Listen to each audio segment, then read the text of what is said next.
K20出现压排，出啥线了？闪一下就不行了。折一下这个排线试一下，这个位置出现了，然后这排线有问题啊，一折这排线它就 OK 了。闪一下，可能业绩有点腐蚀吧。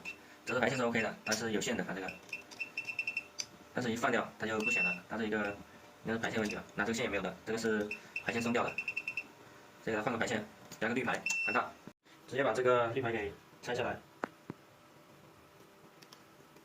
从爆屏上拆一根好的绿排给它压上去，好，把液晶线路给清洗干净，然后从爆屏上拆下一根好的排线，洗好贴上导电胶，直接上机上本压。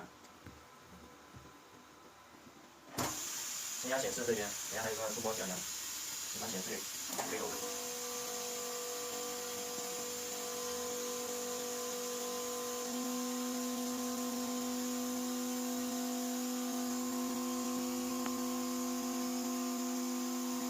好，把线路给对好了，直接本压。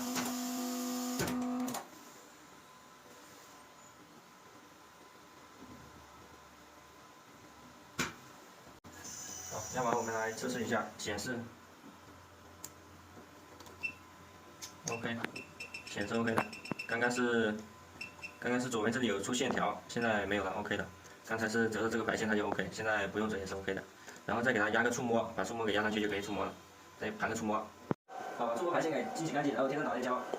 在显微镜下把这个线路把它给对好，对整齐，然后到机器上去压。